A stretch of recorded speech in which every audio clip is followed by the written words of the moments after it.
Marcos capítulo 6, do verso 45 ao 51. Diz assim: Logo em seguida, Jesus fez com que os discípulos entrassem no barco e passassem para Betsaida, no outro lado, enquanto ele mandava a multidão para casa. E depois de mandá-la para casa, foi ao monte orar. Quando anoiteceu, o barco estava no meio do mar, e ele sozinho em terra. E vendo-os cansados de remar, porque o vento lhes era contrário, foi ao encontro deles, andando sobre o mar, pela quarta vigília da noite, e queria passar adiante deles. Mas, ao vê-lo andando sobre o mar, eles pensaram que fosse um fantasma, e gritaram, pois todos o viram e se assustaram. Mas Jesus imediatamente lhes disse: Tende coragem, sou eu, não temais. Então subiu para junto deles no barco, e o vento cessou. Amém. Até aí. Vamos orar mais uma vez. Deus amado, obrigado pela tua palavra, que foi registrada, e tudo que foi escrito para a nossa instrução foi escrito, conforme Paulo mesmo disse, Senhor. Nesta noite, nós queremos pedir misericórdia ao Senhor mais uma vez, e que o Senhor nos ajude, falando conosco por meio da tua palavra, ajudando também a mim a explicar a tua palavra, Senhor. Ó Deus, toca no nosso coração nessa noite, nos ajuda a tirar lições preciosas dessa passagem para a nossa vida, em nome de Jesus, amém. Meus irmãos, o tema que eu escolhi para o sermão de hoje é o Deus que socorre os seus. O Deus que socorre os seus. A palavra de Deus mostra vários milagres acontecendo nas águas, em mares que não são oceanos necessariamente, como o Mar Morto, o Mar Vermelho, né? E o Mar da Galileia, que é mencionado nos Evangelhos, que é um mar que não é mar, é um lago grande, que tem 21 quilômetros de extensão e 13 quilômetros de largura. Então é bem comprido. Pelo seu tamanho, que era chamado de mar. Então é chamado de Mar da Galileia, na região da Galileia, chamavam assim. Na região, outra região que circundava ali aquele lago, era chamado de Mar de Tiberíades, e na região de Genezaré chamavam de Lago de Genezaré. Cada um que quisesse dar o nome com o seu bairrismo àquele lago. Então a gente vê que Jesus estava no mar e tal, o Mar da Galileia, mas não era o mar, não era o oceano, não eram águas salgadas, era um lago que ainda hoje existe, 21 quilômetros de comprimento por 13 quilômetros de largura. E é muito interessante que esse milagre, essa passagem, esse acontecimento, foi logo depois de Jesus ter feito a primeira multiplicação dos pães e dos peixes, que é um dos milagres que aparece nos 4 evangelhos. E Jesus ficou ali dando instruções, o povo ficou perto dele. Teve outra multiplicação dos pães que o povo foi embora enquanto ele pregava, mas nessa não. E nessa ele ficou despedindo o povo, vão em paz, vão na bênção, talvez respondendo dúvidas de alguns, talvez orando por outros, curando algumas pessoas, enfim. E ele falou para os 12 apóstolos passarem para o outro lado do lago, para Betsaida. E era um barco que a gente chamaria hoje mais ou menos de canoa, tá? A remo. E eles tinham que ir remando, não tinha motor, não tinha vela, não tinha motor de polpa, não tinha nada, era no braço. Mas isso não era problema, porque a maioria dos apóstolos havia sido pescador. Pelo menos 7 deles, 7 dos 12, tinham sido pescadores. E a gente vê isso em João capítulo 21, nos primeiros versículos, o nome deles lá, tá? Então eles estavam acostumados a remar, estavam acostumados com aquele lago, eles conheciam muito bem. E é interessante que chegou um momento que eles não conseguiam mais sair do canto. E Jesus então fez um milagre. E esse milagre de Jesus é uma das muitas provas da divindade de Jesus. É uma das grandes provas de que Jesus é Deus. Porque na Bíblia, somente Deus consegue andar por sobre as águas pelo seu próprio poder. A gente vê isso logo no segundo versículo da Bíblia, Gênesis 1:2. Diz que o Espírito de Deus, que é o Espírito Santo, pairava sobre a face das águas. Então a gente vê logo no segundo versículo da Bíblia, o Espírito Santo andando sobre a face das águas. No livro de Jó, no capítulo 9, ele começa a descrever uma série de características de Deus, Deus Pai, e no versículo 8 a gente lê que Deus estende o mar como um tapete e ele anda sobre as águas. Então o Espírito Santo anda sobre as águas, Deus Pai anda sobre as águas, e para comprovar que Jesus é Deus, ele disse: também vou andar sobre as águas. A gente lembra que em outro relato, em outro evangelho, Pedro também andou sobre as águas, mas ele afundou. E ele não andou sobre as águas por seu próprio poder, mas pela palavra que Jesus disse: se és tu, Senhor, manda que eu vá. É um pedido inusitado, né? De Pedro. Pedro havia sido pescador muitos anos. Será que em algum momento da vida dele ele pensou: eu gostaria tanto de andar aqui por cima das águas assim? E ele não tinha um precedente, porque não havia surf na época, não havia prancha, não havia boardboard, né? Então ele, de onde será que ele tirou aquilo, né? Mas Pedro era muito criativo. E o Senhor disse: sou eu, pode vir. E ele foi, andou, deu alguns passos ainda sobre as águas. Com certeza foi uma experiência inesquecível. Inesquecível. Nesse caso, não é relatado isso. Pelo menos até onde a gente leu. Não é relatado. Mas eu quero destacar para vocês 6 atitudes de Jesus com relação aos seus. O Deus que nos socorre toma 6 atitudes aqui muito pertinentes. A primeira delas está no versículo 45. Jesus deu ordens aos seus discípulos, quando ele disse: passem para o outro lado do lado. Verso 45 diz: logo em seguida, Jesus fez com que os discípulos entrassem no barco e passassem para Betsaida, no outro lado, enquanto ele mandava a multidão para casa. Então Jesus dá ordens. Ele é um grande líder. Ele é o maior líder que a humanidade já viu. Um líder cheio de sabedoria, um líder que sabia o que estava fazendo, que não deve ser questionado. E é muito curioso que 12 apóstolos, homens muito inteligentes, por sinal, embora de vez em quando agiam com infantilidade, com imaturidade, melhor dizendo, eles não perguntaram: e o senhor, como é que vai para lá? Vai amanhã? Vai em qual barco? Vai a pé? Vai de jumento? Vai contornar o lago? Como é que a gente vai lhe encontrar lá? Talvez isso tenha passado na cabeça dos apóstolos, mas nenhum deles ousou questionar. De tal modo, irmãos, deve ser assim conosco. Jesus nos dá ordens, nós devemos obedecê-las. Nós não devemos questionar. Não, mas como é que vai ser isso? E se eu fizer isso vai dar certo?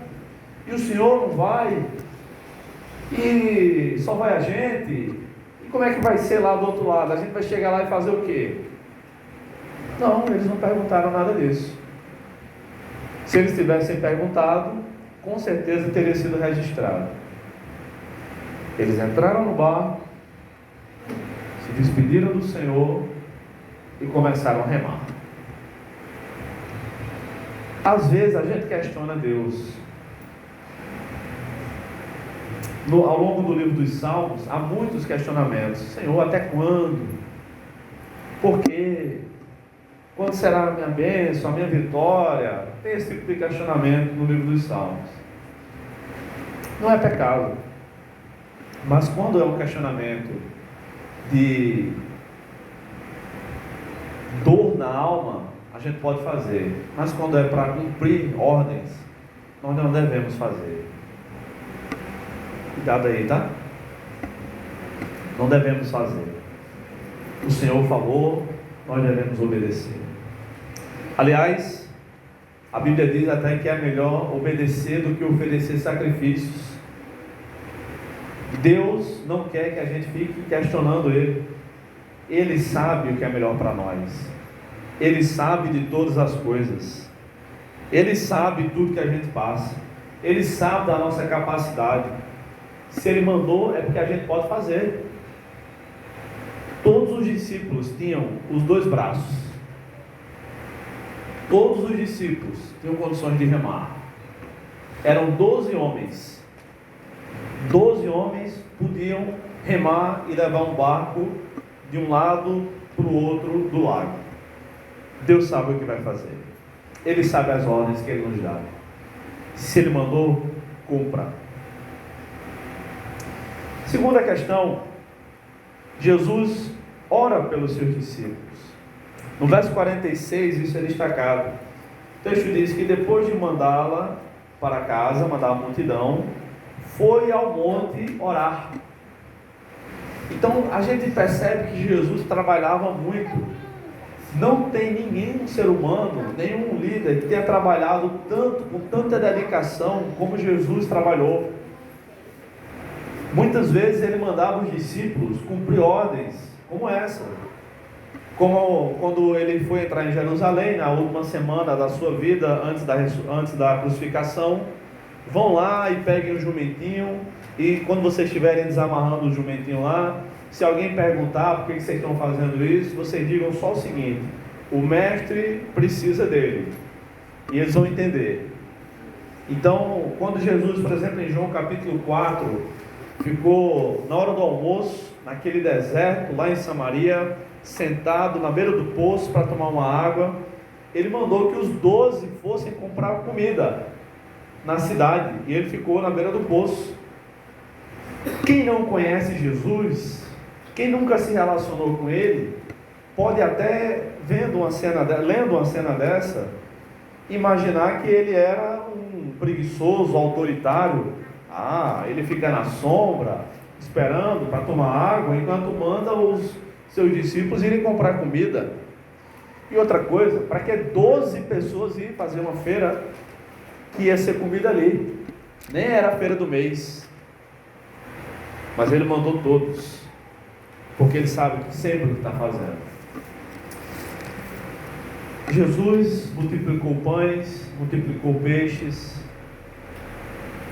orou, pregou, despediu aquela multidão, deu ordens específicas aos 12, passem para o outro lado, e depois o que é que ele foi fazer? Subiu para o monte, para passar a noite orando.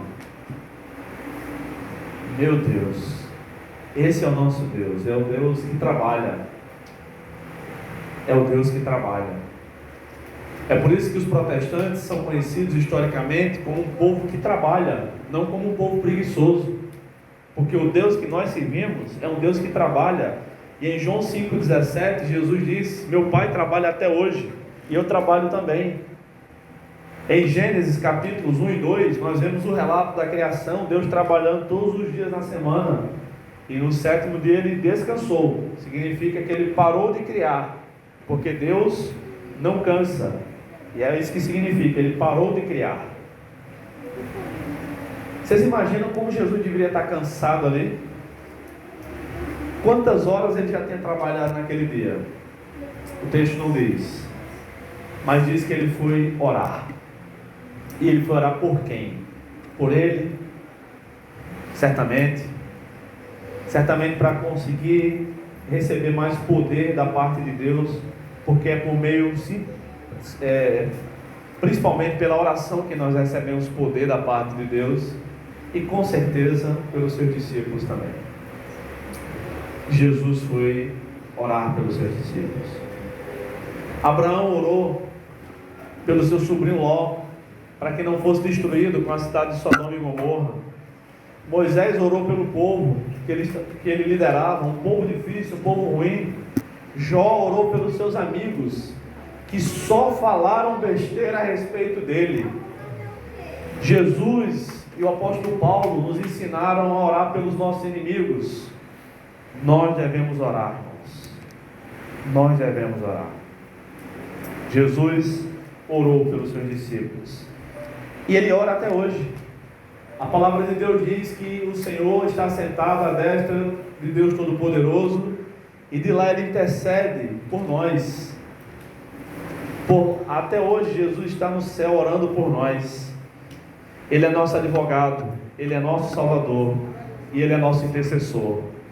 Nós não caímos ainda, porque Jesus está orando por nós.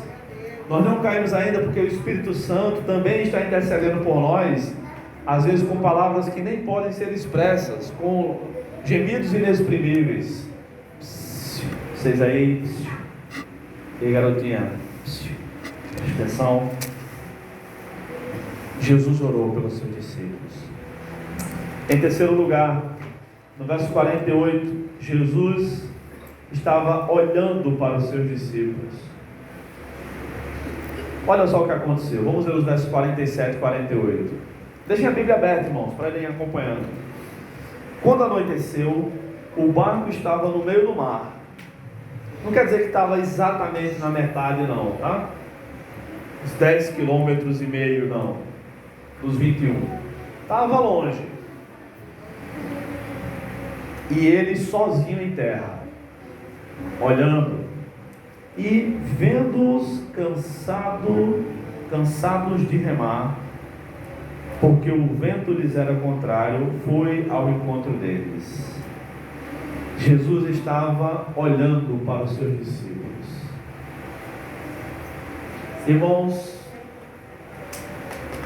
quanto tempo será que eles conseguiram remar? Qual terá sido a distância, né?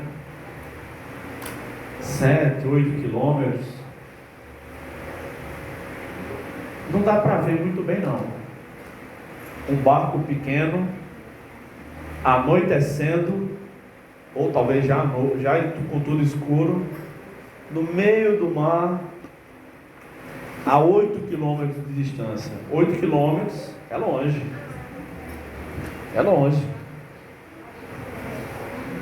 Talvez eles tivessem alguma lanterna, alguma coisa do tipo, né, para ajudar na iluminação.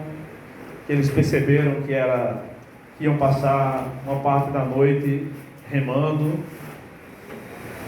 Mas Jesus não tira os olhos dos seus discípulos. Estando perto, estando longe. Aquilo que os homens não conseguem ver, o Deus que nos socorre, consegue ver. Jesus estava olhando para aqueles discípulos no barco. Não dava para ouvir o que eles conversavam. A 8 quilômetros não dá para ouvir. Sem amplificação de som não dá. Talvez não desse para discernir quem era quem. Quem estava mais na frente, quem estava mais atrás no barco. Não, mas Jesus estava olhando por eles. Às vezes a gente pensa também que Jesus está longe, mas Ele está olhando por nós. Às vezes a gente pensa que está sozinho no meio do mar, mas Jesus está olhando por nós. Ele nos deixa, muitas vezes na nossa vida, Ele nos deixa sozinhos mesmo. Sozinhos, às vezes literalmente, às vezes com mais outros crentes, que era o caso. Os 12 apóstolos estavam ali. Seja como for, Ele não tira os olhos dos seus discípulos. Ele sempre está olhando por nós. É por isso que nós não recorremos a outras pessoas que estão no céu e que estão supostamente orando por nós. Seja qual for a causa, nós pedimos a Jesus. A gente não pede para nenhuma santa desatar nós na nossa vida. Não, a gente não pede. A gente não pede a nenhum outro santo para resolver causas impossíveis. A gente pede a Jesus, porque Ele resolve causas impossíveis. A gente pede para que Ele que está perto de nós e que é onipresente, abençoe quem está distante de nós fisicamente, geograficamente, e Ele abençoa. E Ele abençoa. É por isso que a gente pode confiar. É por isso que a gente ora pelo Afeganistão, mesmo sem nunca ter ido lá, porque a gente sabe que Deus resolve, que olha, que Ele tem poder para resolver tudo. Ele sempre está olhando para os seus discípulos. Jesus está olhando para você. Em quarto lugar, Jesus foi ao encontro dos seus discípulos. No verso 48 ainda, diz isso. Diz que Jesus estava lá vendo-os cansados de remar. Como é que ele viu que eles estavam cansados de remar, se eles estavam tão longe? Jesus veio. Porque o vento lhes era contrário. Foi ao encontro deles, andando sobre o mar, pela quarta vigília da noite, e queria passar adiante deles. Esse aqui é o versículo chave da passagem. É o que tem mais informações pertinentes para o nosso tema.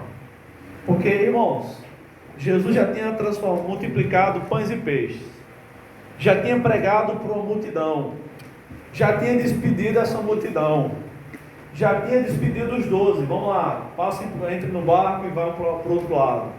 Já tinha orado, já tinha visto, observado eles de longe. E ele ainda foi fazer uma caminhada de não sei quantos quilômetros. Cansado. A gente sempre pensa, Jesus é Deus. Mas quando ele veio, quando ele nasceu da Virgem Maria, nasceu Deus, 100% Deus, 100% homem. Então ele cansava, ele sentia sono, ele sentia fome, ele suava, ele chorou, ele sentia dor. Então ele estava cansado, muito cansado. Fisicamente falando, muito cansado. Havia trabalhado muito naquele dia. Mas Jesus não abandona os seus. Jamais. Um dos salmos diz que o nosso Deus não dorme, nem cochila. O guarda de Sião, o guarda de Israel, que é o nosso guarda. Ele nem dorme, nem cochila. O Deus Todo-Poderoso. Eu fico pensando, 12 homens, um homem a mais faria diferença remando naquele barco? Não faria. Não faria. Talvez se fosse uma brincadeira ou uma competição, como tinha antigamente nas Olimpíadas, cabo de guerra. Um homem ali, se for mais forte, faz diferença, né? Pode puxar a corda com mais força para um lado.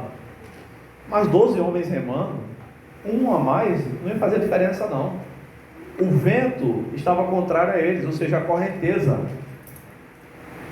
Talvez o mais sensato a fazer fosse seguir a correnteza e depois fugir dela e contornar. Mas eles já estavam cansados. Eles sabiam disso, que eles conheciam aquele lago. Mas eles estavam cansados. E o lugar mais rápido, o caminho mais rápido era remar contra a correnteza mesmo. Aí Jesus vai andando sobre as águas. Note, ele não foi voando. Ele foi andando, cada passo, ele foi gastando mais energia mesmo. Eu fico pensando, irmãos, às vezes a gente quer ser parecido com Jesus, mas às vezes a gente não tem coragem de mover uma palha para ajudar outra pessoa, né? A gente tem um exemplo de Jesus na Bíblia, como esse exemplo aqui, por exemplo. Estava tão cansado, trabalhou tanto, não dormiu, não descansou, não sentou um minuto, mas foi ainda caminhar sobre as águas. Jesus sabe quando nós estamos cansados de remar. Esse remar aqui era literalmente. Mas esse remar também pode significar a força que a gente faz para seguir os objetivos que Deus nos deu. Irmãos, obedecer a Jesus, passar para o outro lado do lago, simbolicamente falando, nem sempre é fácil. Aliás, geralmente não é fácil. Geralmente não é entrar num barco bom, ligar o motor e desfrutando da viagem. Geralmente é necessário muito esforço. E a gente cansa de remar. Às vezes não são nossos braços que cansam de remar, são nossas emoções. A gente se desespera, chora. Alguns pedem a morte a Deus, mas Deus é o que sabe o que é melhor para a gente. A Bíblia diz que todos os nossos dias estão contados no seu livro. Nós não morreremos antes do dia que Deus decretou para a gente viver. Não morreremos. Também as nossas preocupações e os nossos cuidados não nos garantirão um segundo a mais de vida nesse mundo. Não servem para nada, só para o nosso prejuízo. Jesus sabe quando a gente está cansado de remar. E quando a gente não aguenta mais remar, é que Ele anda sobre as águas e vem ao nosso encontro.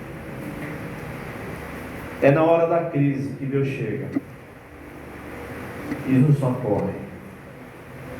Ele foi ao encontro dos seus discípulos. Para quê? Para remar, ser mais um, 13º remador daquele barco? Não. Para resolver o problema. Em quinto lugar, Jesus acalmou a tempestade. Os versículos 49 e 50 dizem o seguinte: mas ao vê-lo andando sobre o mar, os apóstolos, eles pensaram que fosse um fantasma e gritaram. 12 homens com medo de um fantasma. Não o julgo, eu me coloco no lugar deles. Que é isso? Inclusive havia naquela região muitas lendas de fantasmas que andavam sobre o mar, que assustavam os pescadores, que espantavam os cardumes. Por isso que muitas vezes eles não conseguiam pescar bem.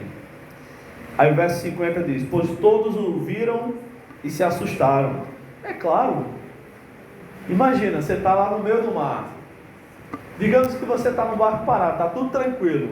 Nem está remando, nem está cansado, nem nada. Você vê alguém andando sobre as águas. Você vai imaginar, a primeira coisa, é Jesus ou é um demônio, um fantasma? É um fantasma. Qualquer um de nós teria essa percepção. Eles gritaram. Talvez alguns de nós perdêssemos a voz, mas não, eles gritaram. Mas Jesus não gosta de assustar ninguém. Jesus disse: tende coragem, sou eu, não temais.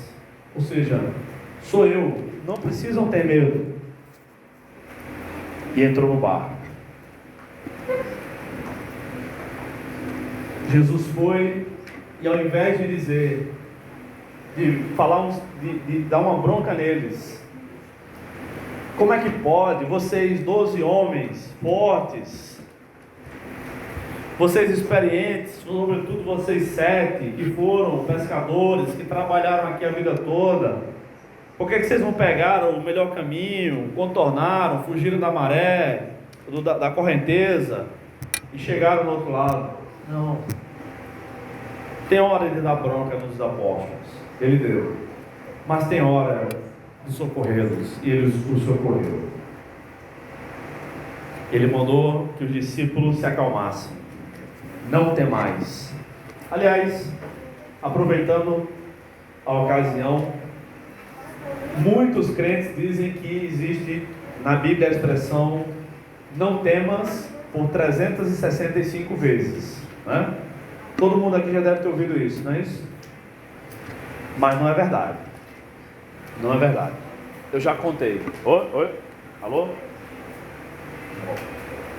Oi. Tá bom? Som?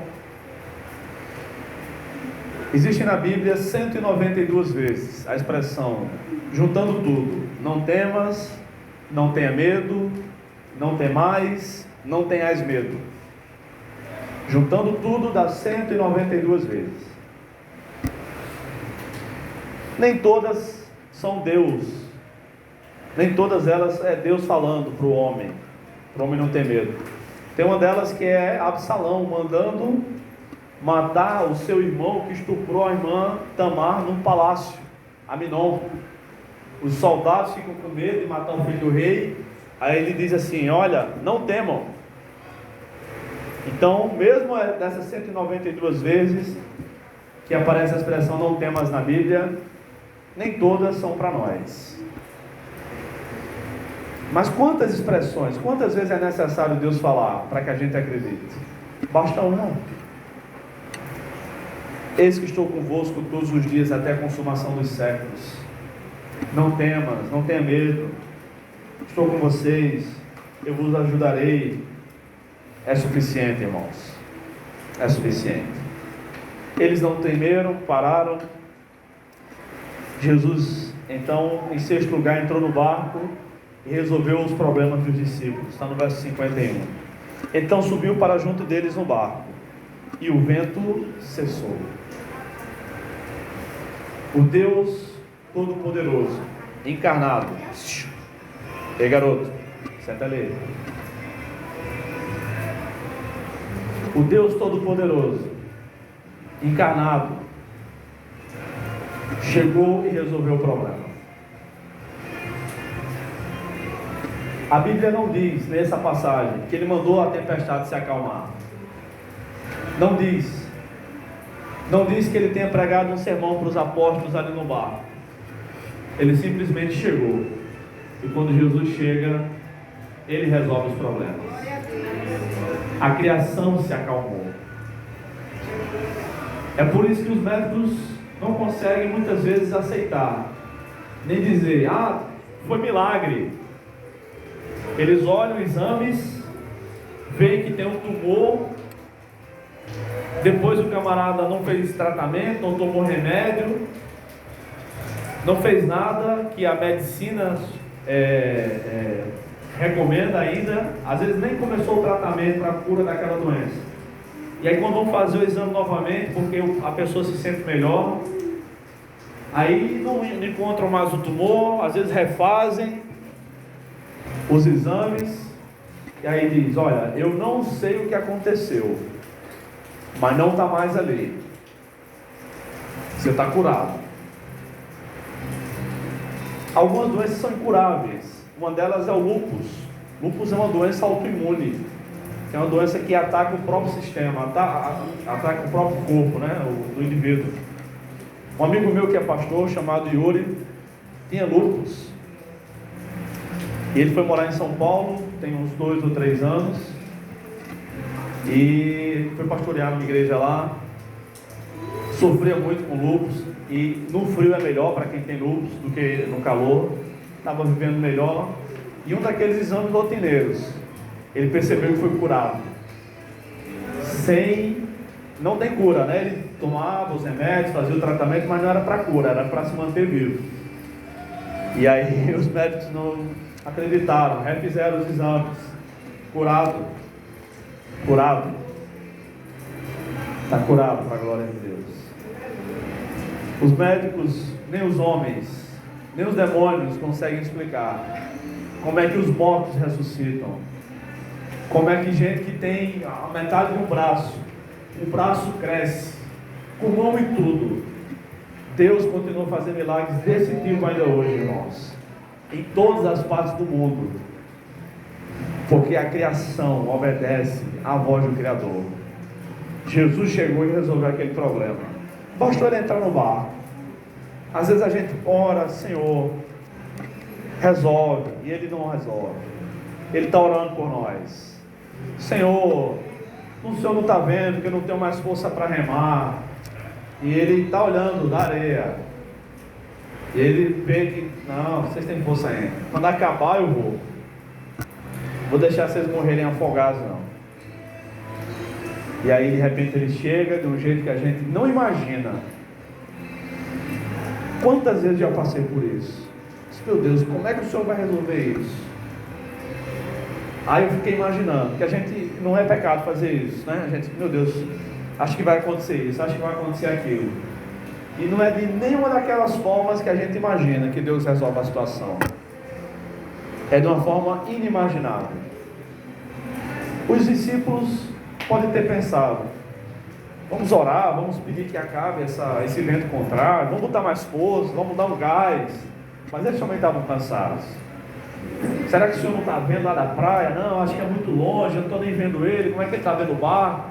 O barco é maior, dá para ver, mas tudo bem. Então, Jesus chegou andando sobre as águas. Jesus chegou andando sobre as águas e resolveu, irmãos. Então, nós devemos orar. Nós devemos orar. Pedir a Deus que resolva. Às vezes a gente quer dar a fórmula para Deus resolver os nossos problemas, né? Ó, Senhor, faz isso, faz aquilo, que aí resolve isso. Mas às vezes não é aquilo que Deus quer fazer conosco. Por isso que a melhor maneira de orar é como Jesus ensinou. No Pai Nosso. E no finalzinho ele diz: seja feita a tua vontade, assim na terra como no céu. Aliás, foi no começo, né? E o Senhor mesmo orou assim no Getsemane, quando estava prestes a morrer, prestes a ser julgado, crucificado e morto. Ele orou 3 vezes: Senhor, afasta de mim este cálice, contudo, não seja como eu quero, mas como o Senhor quer. É assim que devemos orar, dispostos a fazer a vontade de Deus, dispostos a que Deus faça a vontade dele da nossa vida. Às vezes a gente quer tomar uma decisão, mas não é a vontade de Deus para a nossa vida. Às vezes a gente quer fazer algo, às vezes até bom, bacana, fazer um curso tal, estudar em tal faculdade, mas às vezes não é a vontade de Deus para a nossa vida. Às vezes a gente tem dinheiro, quer abrir um negócio, e Deus fecha portas, não permite que aquilo aconteça, porque não é a vontade dele para a nossa vida. Mas quando a vontade dele for, chegar no momento dele, a vontade dele será cumprida, será obedecida, e ninguém empatará. Como a própria palavra de Deus diz: agindo eu, quem impedirá? Ninguém pode impedir o agir divino. Ninguém. Amém, irmãos? Esse é o nosso Deus, o Deus que nos socorre.